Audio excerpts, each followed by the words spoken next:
মেঘে ময়ূরী পশ্চিমেতে যে ওই আমার সালাম নবীর দেশে দিও রোজা জিয়ারাতের আশায় রোজা জিয়ারাতের আশায় পিয়াসী অন্তর যেথায় আমার প্রিয় রসূল ঘুমাই নিরন্তর যেথায় আমার প্রিয় নবী ঘুমান নিরন্তর। সবাই বলি সাল্লাল্লাহু আলাইহি ওয়াসাল্লাম। এই পৃথিবীতে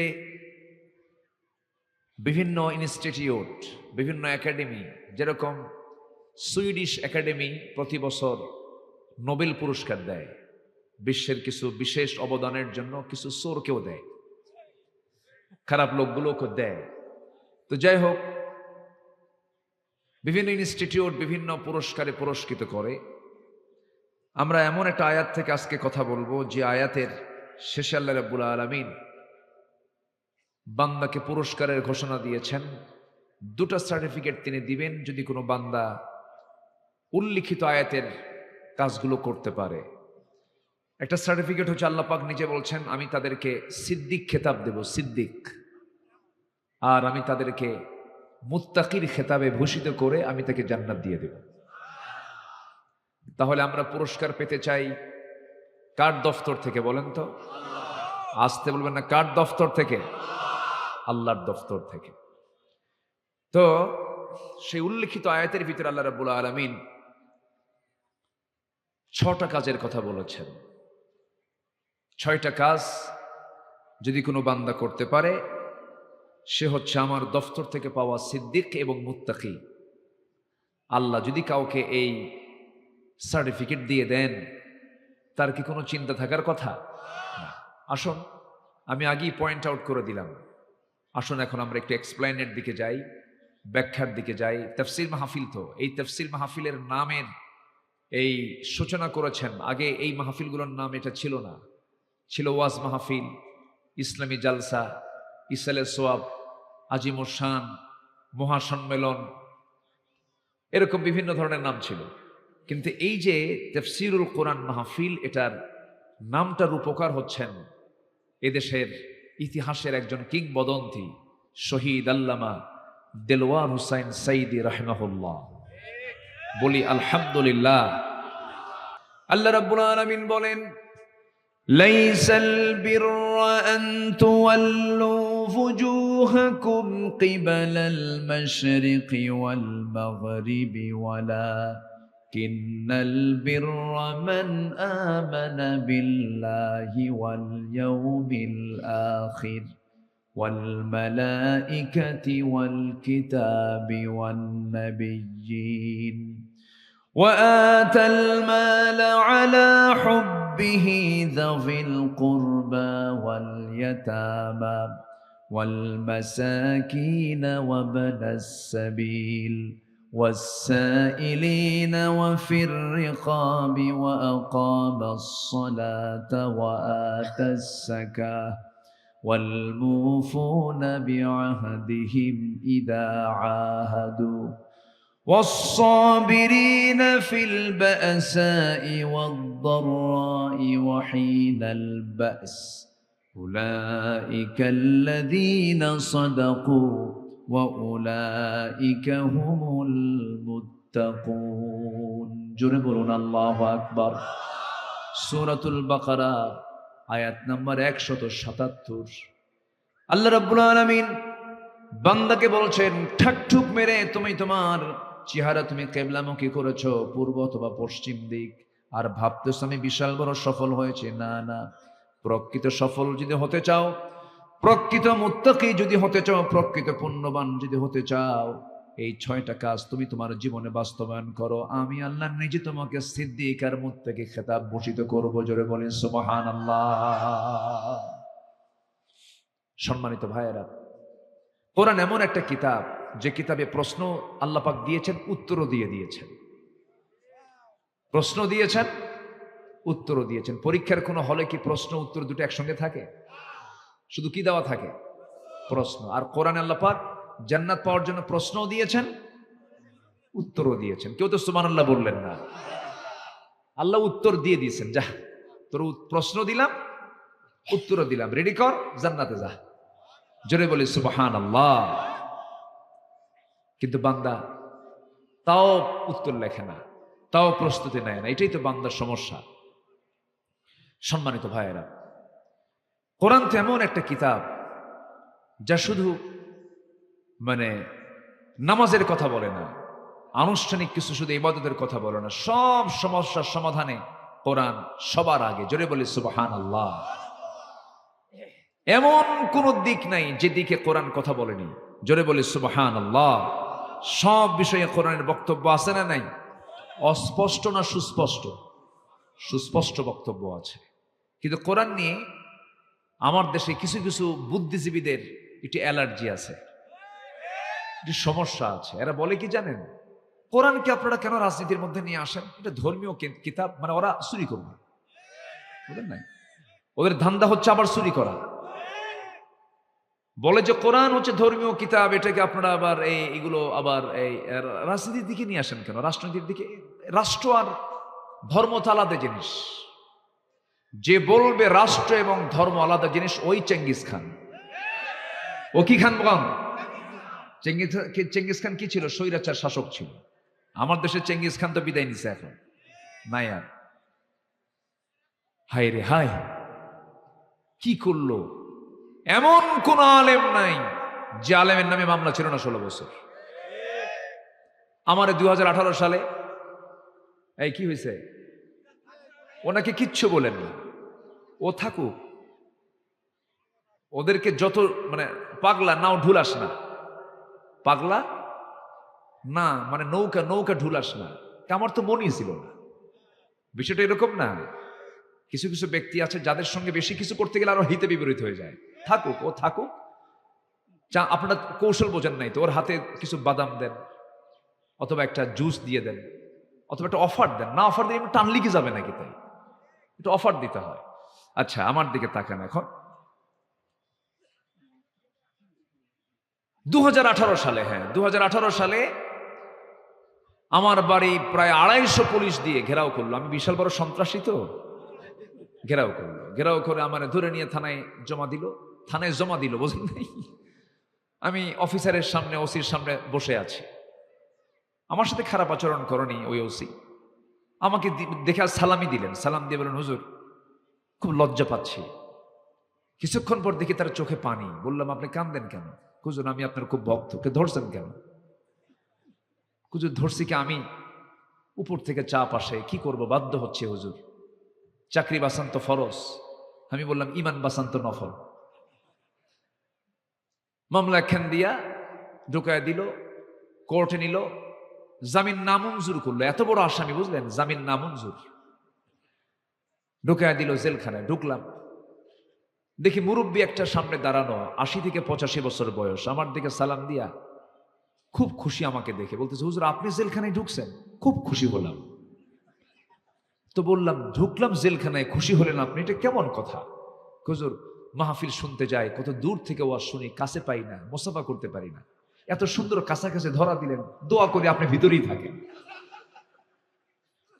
তো বললাম যে আপনি কেন এই বুড়া বয়সে নাতিপুতি থুয়ে এই জায়গায় আসছেন? তো বলে যে, হুজুর আমি কি করব, আর আমি তো আসতে চাইনি, আমারে পাঠায় দিছে। কেন? আমি নাকি বোমা হামলা করেছি। বোমা হামলা? বলতেছে, বাবা আমি নাকি এই বুড়া বয়সে, আচ্ছা বলেন তো, উনি বলতেছে আমাকে বলতে, আপনি বলেন তো এই 85 বছরের বয়সে আমি কি বোমা হামলা করতে গেলে জায়গা মতো পড়বেন, আমার মাথায় পড়বে? হাতেরই ফিটনেস নাই তার। এইভাবে তারা 16 বছর গোটা দেশকে একটা জেলখানা বানিয়ে ছেড়েছিল। বিশেষ করে জগতের শ্রেষ্ঠ সন্তান আলেমদেরকে তারা যে বিকৃত আচরণ করেছে, যে লোমহর্ষক আচরণ করেছে, এটা নিকটবর্তী জালিম শাসকদের ইতিহাসে খুবই বিরল। এটা উচিত হয়নি। যদি অনুতপ্ত হন তারা, ভালো, অনুতপ্ত হলে ভালো। তওবা করে ফিরে আসেন। আমরা আপনাদের মতো না, আমাদের কলিজা এত ছোট না, আমরা উদার, আমরা মাফ করতে জানি। আল্লাহ পাক আমাদেরকে মাফ করা শিখিয়েছেন, আমরা মাফ করতে জানি। কিন্তু নতুন করে কোন নাটক সাজাবেন না, নতুন করে ষড়যন্ত্র করবেন না, হাত পা ভেঙে গুঁড়ো করে দেওয়া হবে। ওরা যা পারে আমরা তা পারবো না, তো আমরা মাফ করতে শিখেছি, আমরা জানি এটা। কিন্তু যদি ভুল অনুতপ্ত হন তো ভালো কথা, আল্লাহ তুমি তাদেরকে বোঝার তৌফিক দিয়ে দাও। জোরে বলি আল্লাহুম্মা আমিন, আরো জোরে বলি আল্লাহুম্মা আমিন। সম্মানিত ভাইয়েরা, তাহলে ঠাকঠুক মেরে কয়েকটা সেজদা দিলেই কিন্তু ইমানদার হওয়া যায় না। প্রকৃত ইমানদার হওয়ার জন্য লাগবে হলো 6টা পুঁজি। কয়টা পুঁজি লাগবে? 6টা পুঁজি লাগবে। আসুন একটা একটা করে বলি। এর মধ্যে 1 নম্বর পুঁজি হলো ঈমান আনা। কি আনা বলেন তো? হয়তো অনেকে বলবেন হুজুর এত সস্তা বিষয় তো জানি আমরা, কিন্তু ঈমান এটা সহজ কোনো বিষয়। এটা হচ্ছে মূল মাদার। একটা মানুষের বডির ভিতরে গুরুত্বপূর্ণ অংশ কি বলেন তো? মাথা। মূল অংশ কি বলেন তো? মাথা। মাথা থাকলেই একটা মানুষের অস্তিত্ব বোঝা যায়। মাথা নাই আর কি কোনো কিছু দাম আছে? না। তো একটা মানুষের জীবনের যত আমল আছে এর মধ্যে মূল বিষয়টা কি বলেন তো? ঈমান। এই জন্য আল্লাহ পাক প্রথমে ঈমানটা টেনেছেন। আমার বন্ধুগণ, ঈমানটা কেমন ঈমান আনতে হবে? যে ঈমানের মধ্যে কোনো প্রকার ক্যান্সার থাকা যাবে না, কোনো প্রকারের সেখানে জার্ম রাখা যাবে না, শিরিক মিশ্রিত ঈমান আনা যাবে না, বিদআত মিশ্রিত ঈমান আনা যাবে না, ফ্রেশ ঈমান আনতে হবে। যেমন করে ঈমান এনেছেন আম্বিয়া কেরাম, সাহাবে কেরাম রাদিয়াল্লাহু তাআলা আলাইহিম আজমাইন, ওই রকম ঈমান আমাকে আপনাকে আনতে হবে। আল্লাহ রাব্বুল আলামিন সুন্দর করে বলছেন, ওয়াল্লাযীনা আমানু ওয়া লাম ইয়ালবিসু ঈমানাহুম বিযুলমিন উলাইকা লাহুমুল আমনু ওয়া হুম মুহতাদুন। জোরে বলুন আল্লাহু আকবার। ঈমান যারা আনবে এবং ঈমানকে যারা শিরকের দ্বারা, জুলুমের দ্বারা আচ্ছাদন করবে না, বেদাত মুক্ত, শিরিক মুক্ত, ফ্রেশ ঈমান যারা আনবে, আল্লাহ বলছেন এরাই নিরাপদে থাকবে। এই সমস্ত বান্দাগুলো হেদায়েত প্রাপ্ত বান্দা। জোরে বলি সুবহানাল্লাহ।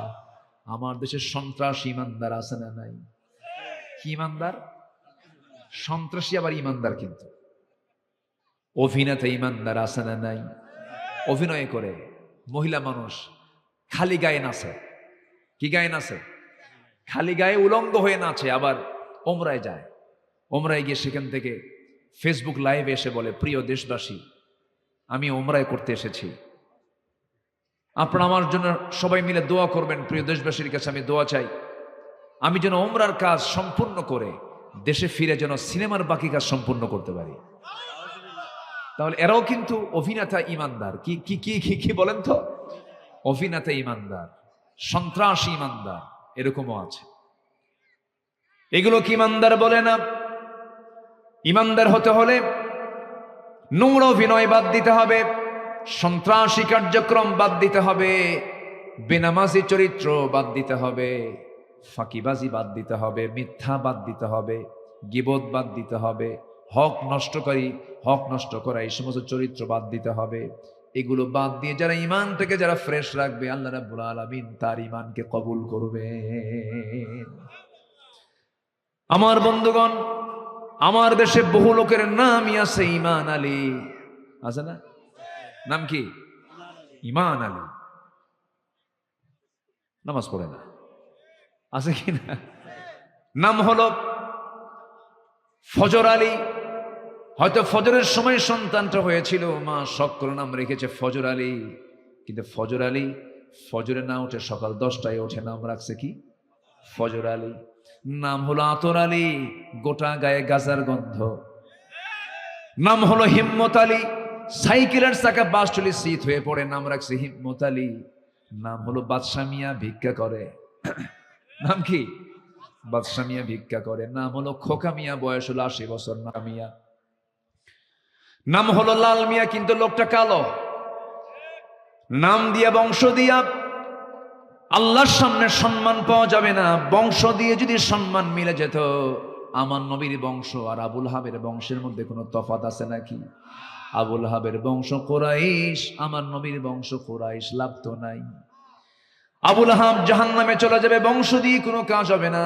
ইতিহাসে পাওয়া যায় আবুল আহাবকে দেখলে মনে হতো রসুলের চাচা, মানে নবীর চেহারার সঙ্গে আবুল আহাবের চেহারার মিলও ছিল। নবীজির চেহারার সাথে আবুল আহাবের চেহারার মিল থাকার পরও কোনো কাজ হবে না, কারণ চেহারা দিয়া, বংশ দিয়া, এই সমস্ত বিষয়গুলো দিয়ে বান্দা জান্নাত পাবে না। জান্নাত পাবার জন্য শর্ত হলো বংশগত কোনো পরিচয় দিয়ে কোনো লাভ হবে না, পিতা পুত্রের পরিচয় দিয়ে কোনো লাভ হবে না। তাই যদি হয়ে যেত ইব্রাহিম আলাইহিস সালামের ছেলে, তার বাবা আজার, তার ছেলে ইব্রাহিম, পিতা পুত্র, বাপ হলো মুশরিক, ছেলে হলো আল্লাহর পয়গম্বর। ইব্রাহিম আলাইহিস সালাম তার বাপকে কখনো কি জান্নাতে ঢোকাতে পারবেন নাকি? পারবেন না। নূহ আলাইহিস সালাম তার ছেলে হলো কেনান, তার ছেলেকে কখনো জান্নাতে নিতে পারবেন না। এবং তার স্ত্রী ছিল কাফেরা, তাকেও জান্নাত নিতে পারবেন না। অতএব এখান থেকে প্রমাণ হলো আত্মীয়তার কোনো পরিচয় দিয়া, বংশের কোনো পরিচয় দিয়া, এরপরে নামের কোনো বড়াই দিয়া, ক্ষমতার কোনো বড়াই দিয়ে, পোস্ট দিয়া বান্দা জান্নাত পাবে না। জান্নাত পেতে হলে বান্দার জন্য এক নাম্বার যে পুঁজিটা লাগবে, সেই পুঁজির নাম হলো ঈমান। সেই পুঁজির নামটা কি? ঈমান। কেউ কোনো কাজে আসবে না। আমার দেশে কিছু দরবার আছে, ওই দরবারের কিছু মুরিদ আছে, ওরা বলে থো তোমাদের নামাজ কালাম। তুমি কি জানো সুপারিশ ছাড়া জান্নাত পাওয়া যাবে? আমি এমন পীরের মুরিদ হয়েছে, আমার পীর আমাকে জান্নাত পার করে জাহান্নামে নিয়ে দেবে। যা, এরকম আছে না নাই বলেন? কেউ না। আপনার পীরই কোথায় যাবে তারই তো কোনো গ্যারান্টি নাই। আপনি গেলেও কি চিন্তা করেন? আসতে কন কেন? নিজের আমল, নিজের পা নিজে শক্ত করতে হবে, নিজের আমল নিজে মজবুত করতে হবে, নিজের ইমানকে নিজে ফ্রেশ রাখতে হবে। কোন শিরকের কাছে আমরা যাব না। আমার বন্ধুগণ, জান্নাতের জন্য অস্থির হতে হবে, জান্নাতের জন্য পেরেশান হতে হবে। একজন অন্ধ সাহাবী নবীর সামনে দাঁড়িয়ে বললেন, হুজুর যুদ্ধের ডাক এসেছে, আমাকে পারমিশন দেন। রাসূল বললেন, না রে না, তুমি তো অন্ধ মানুষ, যুদ্ধ করবা কেমনে? উহুদের যুদ্ধ আসলো, তিনি বললেন না না পারবো না। খন্দক আসলো, তিনি বললেন পারবো না। নবীর যুগে, নবীর সময় তাকে যুদ্ধের পারমিশন দেন নাই।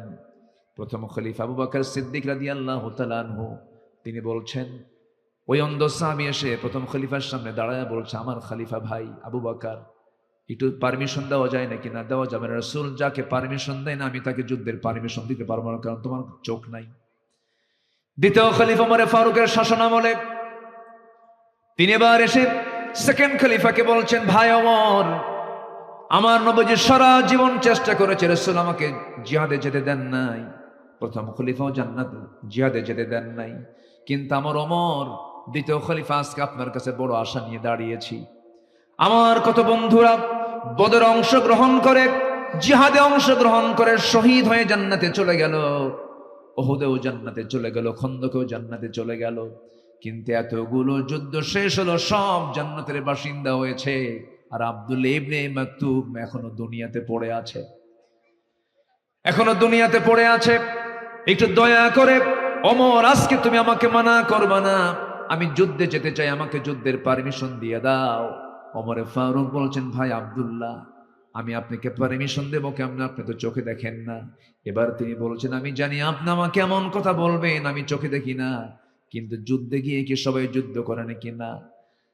কেউ তাবু পাহারা দেয়, কেউ কালেমার ঝান্ডা নিয়ে সামনে দাঁড়ায় থাকে, কেউ খাবারের যোগান দেয়, কেউ পানির যোগান দেয়, কেউ কিছু কিছু জায়গায় শুধু দাঁড়িয়ে থাকাই তার কাজ। অন্তত আপনি আমাকে সিম্পল একটা কাজ দিবেন, সেই কাজটা হলো মুসলমানদের কালিমার ঝান্ডা রাখার দায়িত্ব আপনি কাউকে না দিয়ে আমি আব্দুল্লাহ আমার কাঁধে দিয়ে দিবে। জোরে বলি সুবহানাল্লাহ। চোখ নাই এমন একজন সাহাবী বলছেন, কি নাই? চোখ নাই। আর আমাদের চোখ থাকতেও আমাদের হুঁশ নাই, চোখ থাকতেও হুঁশ নাই। আব্দুল্লাহ ইবনে মাকতুম রাদিয়াল্লাহু তাআলা আনহু এবার যখন এই কথা বলে ফেললেন, সাইয়েদনা ওমর ফারুক বললেন, ভাই আব্দুল্লাহ যখন বলেছেন আপনাকে না করি কেমনে? আপনাকে পারমিশন দেওয়া হলো। এবার তিনি বলছেন, আমিরুল মুমিনিন, আপনি আমার জন্য দোয়া করুন, আমি যেন সেই কালিমার ঝান্ডা নিয়ে সামনে যেন দাঁড়ায়া থাকি। আমি তো চোখে দেখি না, ডান কোনটা বুঝি না, বাম কোনটা বুঝি না, সামনে পিছনে কিছুই বুঝি না। আমি একটা জায়গায় কালিমার ঝান্ডা নিয়ে দাঁড়িয়ে থাকবো, কাফেররা আমাকে তাক করবে, কাফের আমাকে তাক করে দূর থেকে তীর মেরে দেবে, বুক দিয়ে ঢুকে পিঠ দিয়ে বের হবে, আমার বুকের তাজা রক্ত জমিনে পড়বে, আমি শহীদ হয়ে আল্লাহর জান্নাতে সোজা চলে যাব।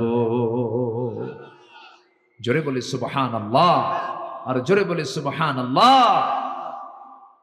তাদের মধ্যে কি লালন ছিল, কি চিন্তা তারা লালন করেছেন, আর আমরা কি চিন্তা লালন করি। মসজিদ পাকা, ফজরে মুসল্লি নাই জানেন। মসজিদগুলো আজকে পাকা পাকা মসজিদ, কিন্তু ফজরে মুসল্লি নাই। 3 জন মুসল্লি মোটে, ইমাম মুয়াজ্জিন খাদেম। এদের চাকরি না থাকলে এদেরকেও খুঁজে পাওয়া যেত। বাস্তব। মানুষের লাইফ স্টাইল ভিন্ন হয়ে গেছে, মানুষ ঘুমাতে যায় ফজরের আগ দিয়া। আমি কি ভুল বলতেছি নাকি? সারা রাত নিজের ফেস না দেখলেও ফেসবুকের ফেস দেখে, সারা রাত দেখে, 3টার দিকে ঘুমিয়ে পড়ে, ফজর গেল, ফজর পড়ে না। আপনি কি জানেন ফজরের আগ দিয়ে শয়তান একটা ওয়াজ করতে আসে বান্দার কাছে। শয়তান কি করতে আসে? ওয়াজ করতে আসে। শয়তানও কিন্তু ওয়াজ করে। হাদিসে আসছে শয়তান ফজরের একটু আগ দিয়ে চলে আসে প্রত্যেক বান্দার সামনে, শিওরে বসে মাথার চুলগুলো সুন্দর করে আঁচড়ায় দেয়, সুন্দর করে আলতো আলতো করে তার মাথার চুলগুলো নড়ায়া নড়ায়া দেয়, আর বলে আলাইকা লাইলুন তাফিল, আলাইকা লাইলুন তাফিল, তোমার জন্য রাত বড় লম্বা, রাত বড় লম্বা, ঘুমাও ঘুমাও। আমার রাসূল বললেন ওই শয়তানের ওই 3টা গিট, ওই সময় শয়তান 3টা গিট দিয়ে ফেলে। রাসূল বলছেন এই 3টা গিট যদি কেউ ছুটাতে চাও, 3টা আমল করবে, গিট ছুটে যাবে। নাম্বার 1, যখন তুমি দেখতেছ আজান হয়ে গেছে, গা ঝাড়া দিয়া আলহামদুলিল্লাহিল্লাযী আহইয়ানা বা'দামা আমাতানা ওয়া ইলাইহিন নুশুর বলে উঠে বসবে, একটা গিট ছুটে যাবে। ওযু বানাবে, আর একটা গিট ছুটে যাবে। নামাজের জন্য হেঁটে হেঁটে মসজিদ পর্যন্ত গিয়ে নামাজে দাঁড়ায়া যাবে। 3 নাম্বার গিট ছুটে গেল, 24 ঘন্টা শয়তান তোমার কাছে আসার সাহস পাবে না। আল্লাহু আকবার। সবাইকে নামাজ পড়তে রাজি আছেন? কয় ওয়াক্ত নামাজ? আসতে বলবেন না, কয় ওয়াক্ত নামাজ? আল্লাহ কবুল করুন, জোরে বলি আমিন, আরো জোরে আমিন। মাহফিলে কি মা বোনরা আসছেন? পাশে আছে। তাই কি পুরুষ বেশি না মহিলা বেশি আজকের মাহফিলে? লেডিস ফার্স্ট, মেয়েরা সব জায়গায় ফার্স্ট, মার্কেটেও ফার্স্ট, প্রচুর মহিলা। দেখেন তো, বলেন তো মার্কেটে পুরুষ বেশি না মহিলা বেশি? মহিলা বেশি। স্বামীকে ধমক একখান মেরে দিয়ে মার্কেটে চলে যায়। স্বামীকে ধমক দিয়ে বলে তুমি কি মার্কেট বুঝো, দামাদামি পারো কিছু? শাড়ির দাম 900, তুমি সেই শাড়ি নিয়ে আসো 1800 টাকা দিয়ে, তুমি কি সংসার রাখবা না শেষ করবা? তোমার যাওয়ার দরকার, নামি গেলাম। ধমক একটা মেরে চলে যায় মার্কেটে ঢং ঢং করে। এমন মহিলা তো যশোর জেলায় নাই। আসতে বলবেন না, আছে না নাই? চলে গেল মার্কেটে, মাথার চুল খোলা, লাল লিপস্টিক, গালে আটা ময়দা লাগানো, লাল শাড়ি, তারপর হাই হিল লাগানো, পাশে একটা ভ্যানিটি ব্যাগ নিয়ে ছুটে চলছেন মহিলা, লেডিস চলে চলছেন মার্কেটে। যশোর নিউ মার্কেটের ভিতরে ঢুকে দোকানদারের সামনে গিয়ে ঠ্যাঙের উপরে ঠ্যাং উঠায়া দিয়া দোকানদারকে লক্ষ্য করে এত সুন্দর করে বলে, ভাইয়া একটা শাড়ি দেখানো যাবে কি? মানে এত সুন্দর মাখরাজার সিফাত, দোকানদারের কাম ইশারা। দোকানদার শাড়ি একখান বের করে নিজের গায়ে লটকা দিয়া বলে, আপা এই শাড়ি কিন্তু আপনাকে দারুণ মানাবে। ওটা আরেক বদমাইশ। এ আছে না নাই? আচ্ছা, এগুলো ডিপার্টমেন্ট আপনার নামা।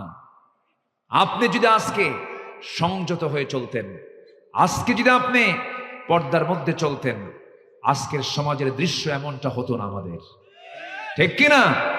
ইউরোপ আমেরিকাদের সবচেয়ে বড় অস্ত্র হলো মুসলিম পরিবারের মেয়েদেরকে এনিওয়ে উলঙ্গ করে ঘর থেকে বের করতে হবে। এটা যে ওদের সবচেয়ে বড় অস্ত্র। এই ফাঁদে আমরা আমাদের সন্তানদেরকে এই ফাঁদে ফেলতে দেব না। জোরে বলি ইনশাআল্লাহ, আর জোরে বলি ইনশাআল্লাহ। সতর্ক থাকতে হবে সর্বোচ্চ। আল্লাহ তুমি এই এলাকার মা বোনদেরকে সঠিক পর্দা, 14 পুরুষ ছাড়া বাকি পৃথিবীর সকল পুরুষের সাথে একদম কমপ্লিট পর্দা করার তৌফিক আল্লাহ পাক দান করুন। জোরে বলি আল্লাহুম্মা আমিন, আরো জোরে আল্লাহুম্মা আমিন। দিন তো পেয়েছি একটা, সময় খুব অল্প, কোন দিকে যাই আমি চিন্তায় আছি। কেবল চলছে 1 নাম্বার, আরো আছে কয়টা বলেন তো? 5টা আছে। তাহলে 1 নাম্বার হলো ইমান। 1 নাম্বার কি বলেন তো? আচ্ছা, ইমানদার কি বেনামাজি হয় না নামাজি হয়? আমার দেশের অধিকাংশ ইমানদার গুলো নামাজি না বেনামাজি? ইমানদার আবার বেনামাজি। কিন্তু তাহলে কি চরিত্র? ইমানদারের চরিত্র কি বেনামাজি হওয়া? বলেন, বেনামাজি হওয়া না নামাজি হওয়া? নামাজি হওয়া। তাহলে নামাজি হতে হবে। কিন্তু দুঃখজনক হলো সত্য, এই দেশে মাত্র 5% মুসলমান নামাজ পড়ে, আর বাকি 95% মুসলমানের নামাজের কোনো খবরই নাই। এরপরে 50 লক্ষ, প্রায় 50 লক্ষ মানুষ মাদকের সঙ্গে জড়িত, মাদকাসক্ত। 50 লক্ষ ব্যক্তি মানে কি? তার বাবা আছে, তার মা আছে, তার ভাই আছে, তার স্ত্রী আছে, তার ছেলে আছে, মেয়ে আছে। তাহলে বলুন তো, এই 50 লক্ষ মাদকাসক্ত হয়ে যা আছে, এটা কি দেশের জন্য নিয়ামত না ভাইরাস? নিয়ামত না গজব? তাহলে এই জিনিসটা তৈরি করলো কারা? কথা আছে তো। এই বিষয়টা, এই মাদক দ্রব্যগুলো এদের হাতে সহজ করে তুলে দিল কারা? যদি পুলিশ ইন্সপেক্টরের মেয়ে ঐশী, মনে আছে নাকি আপনাদের? ঐশীকে যদি ফাঁসির রায় দেয় তার মাকে হত্যার জন্য, সেই ঐশীর হাতে যারা ইয়াবা তুলে দিয়েছে তাদেরকে 10 বার ফাঁসি দেওয়া দরকার ছিল। কি কথা আমার কি অযৌক্তিক? বলেন বলেন বলেন। এখন এই যে 50 লক্ষ মাদকাসক্ত, আপনি চুরি কেমনে বন্ধ করবেন বলেন? যে অ্যাডিক্টেড সে মার সোনা পর্যন্ত চুরি করে, যে অ্যাডিক্টেড সে তার বাপকেও খুন করতে দ্বিধা করে না, যে অ্যাডিক্টেড তার কাছে তার নিজের বোন পর্যন্ত চরিত্র ঠিক রাখা কঠিন হয়ে যায়। আমি কি ভুল বলছি? এত বড় একটা বিপদ এই জাতির উপরে চাপিয়ে দিয়েছে কারা? যারাই শাসন ক্ষমতায় যারা বসেছিল তারাই করেছে এগুলো। এদের 14 বার ফাঁসি হওয়া দরকার ছিল। আমার আপনার সন্তানদেরকে এরা নষ্ট করেছে, অস্ত্র তুলে দিয়েছে, মদ তুলে দিয়েছে, নেশা তুলে দিয়েছে, নারী তুলে দিয়েছে। এরা কথা বললেই তো আমরা দোষী হয়ে যাই। সম্মানিত ভাইয়েরা, দেশ স্বাধীন হয়েছে 53-54 বছর। আজ পর্যন্ত জাহান্নামে যাওয়ার 1 নাম্বার কারণ নামাজ না পড়া। এই জাতির মাত্র 5% মুসলমান নামাজ পড়ে, বাকি 95% মুসলমান নামাজ পড়ে। এটার জন্য কি এই দেশের নেতারা দায়ী না? আসতে কোন কেন? নেতারা দায়ী কিনা? ওই নেতাগুলোকে অমুসলিম না মুসলিম?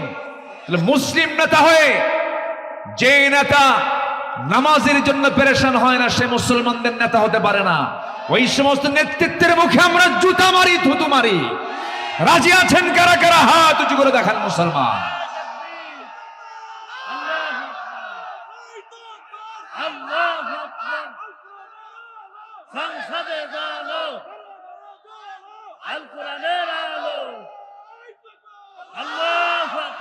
আল্লাহ কবুল করুন, জোরে বলে আমিন, আরো জোরে আমিন। যার ঘরে একটা মাদকাসক্ত ছেলে আছে, এটা যে কত বড় জাহান্নাম উনি বুঝেন। রেখে দিয়েছে ড্রয়ারে টাকা, নাই 10 মিনিট পর।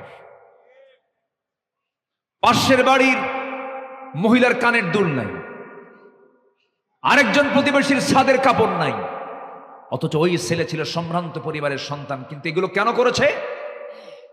ওই মাদকাসক্ত তাকে এই চরিত্রহীন বানায় দিয়েছে। তাহলে বলুন, এটা কি শুধুমাত্র বিপদ না বড় বিপদ? এরকম করে আমার দেশের প্রতিবেশী যারা, প্রতিবেশী রাষ্ট্র, এই প্রতিবেশী, এরা দিয়েছে হলো ভালো একটা খাবার দিয়েছে, ড্রিঙ্কস, ফ্যান্সি ডিল সহজ করে দিয়েছে। ওইদিকে মায়ানমার দিয়েছে বিসি, ওই যে দানা দানা, ইয়া বাবা ইয়া বাবা। ওদিক থেকে বাবা দিল, এই দিক থেকে মা দিল, জাতি শেষ। আমরা এমন প্রতিবেশী পেয়েছি, রাসূল বলেছেন সেই লোকটার কপাল বড় ভালো যার প্রতিবেশীটা ভালো, যার প্রতিবেশীটা ভালো। আমরা ভৌগোলিকভাবে এমন দেশের নাগরিক, ফিলিস্তিনও ভৌগোলিকভাবে আরব এত বড় বিপদে নাই। ফিলিস্তিনের চতুর্দিকে আরব রাষ্ট্র আছে, তাদের ভৌগোলিক অবস্থান এত খারাপ নয়। মুসলিম শক্তি এক হলে পরে ইহুদিরা মুহূর্তের মধ্যে মাটির সঙ্গে মিশে যাবে। কিন্তু আমরা এমন দেশের নাগরিক যার চতুর্পার্শ্বে মুশরিক, সামনে হলো দরিয়া, মরা ছাড়া উপায় নাই। আমাকে আপনাকে গর্জে উঠতে হবে বাতিলদের মোকাবেলায়, ঠিক কিনা? জ্বলে উঠতে হবে নিজের শক্তি নিয়ে, আল্লাহর সাহায্য নিয়ে। সাহায্য করবেন কে? আসতে বলবেন না, সাহায্য করবেন কে? আমাকে বাঁচাবেন কে? আল্লাহ আমাকে বাঁচাবেন। সম্মানিত ভাইয়েরা, অনেক কথাই আছে, একটু একটু করে বলছি। শহরতলির মানুষ আপনারা, যশোর সদর শিক্ষিত জনপদ, আমি চেহারা দেখি টের পাচ্ছি সবাই সচেতন মানুষ। কথাগুলো শোনেন, কাজে লাগবে। আগামীর নেতৃত্ব আমরা দেখতে চাই নামাজের নেতৃত্ব, আগামীতে দেখতে চাই আমরা কোরআনের নেতৃত্ব। যা এই জাতি পেয়েছে সব শুধু ধোঁকা দিয়েছে, এরা। আমরা ধোঁকায় পড়তে চাই না। আমরা এখন কোরআন দেখব, ইসলাম দেখব, সৎ দেখব, নামাজি নেতৃত্ব দেখব। আল্লাহ কবুল করুন, জোরে বলি আমিন। সম্মানিত ভাইয়েরা, ঈমান আনবো 1 নাম্বার, মনে থাকবে তো সবার? জোরে বলি ইনশাআল্লাহ। নামাজি ঈমান না বেনামাজি ঈমান? বলেন বলেন। হ্যাঁ, সুদযুক্ত ঈমান না যাকাতওয়ালা ঈমান? যাকাতের না সুদের? বলেন আমরা কিসের? যাকাতের যাব না সুদে যাব? যেখানে যাকাত থাকবে সেখানে সুদ থাকবে না। আমার দেশে যাকাত আছে না সুদ আছে? সুদ আছে, তবে যশোরে সুদ নাই। আছে, সুদ আছে, বেশি বলার দরকার নাই। গোটা দেশের এক চিত্র একই। সুদ ওয়াজ করে বন্ধ হবে না, সুদ বন্ধ করতে হবে আইন করে, আইন করে বন্ধ করতে হবে। ওয়াজ করে কোনোদিন সুদ বন্ধ হয় না, ওয়াজ করে কখনো বেপর্দা বন্ধ হয় না, ওয়াজ করে কখনো মদের বোতল বন্ধ হয় না। এগুলো বন্ধ করতে হবে, একদম আইন করে বন্ধ করতে হবে মুসলমান। যদি বলে রাজনীতি কেন? রাজনীতি আমাদের করতে হবে। রাজনীতি করেছেন মুহাম্মদ সাল্লাল্লাহু আলাইহি ওয়াসাল্লাম। চোররা রাজনীতি করবে না?